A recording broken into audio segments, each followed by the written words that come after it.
திருப்புகழ் அப்படிங்கிறது அது வந்து ஒரு எப்படி சொல்றது? முருகனுடைய எழுத்து வடிவம். முருகனுக்கு சிலையா வச்சிருக்கிறோம். ஓவியம் ஒண்ணு வச்சிருக்கோம். எழுத்தா இருந்தார் எப்படி இருப்பார்? ம். திருப்புகழா இருப்பார். அது திருப்புகழ்ங்கிறது முருகப்பெருமானுடைய எழுத்து வடிவம். அதுல சில அதிசயங்கள் நடக்கும். அருணகிரிநாதர் எத பார்த்தாரோ அதத்தான் எழுதுவார். ம். பார்க்காதத எழுத மாட்டார். ஒரு சில உதாரணம் சொல்லணும்னா, நான் இப்ப சமீபத்தில ஒரு விஷயம் ஒரு இன்டர்வியூல சொன்னேன். கந்தர் அலங்காரத்துல ஒரு வார்த்தை ஒண்ணு பயன்படுத்தினார்.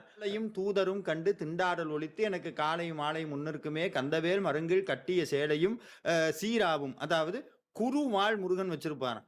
ஆனா நான் பார்த்து எந்த கோவில்லயும் குருவாளோட முருகன் இருக்கிறதே இல்ல. ஆமா. ஆனா சமீபத்துல ஒரு வைத்தீஸ்வரன் கோவில் முத்துக்குமார சுவாமியினுடைய அ அந்த ஆராய்ச்சி வீடியோ ஒண்ண பார்த்துட்டு இருக்கேன். அங்க முருகன் வாளோட இருக்கிறார்.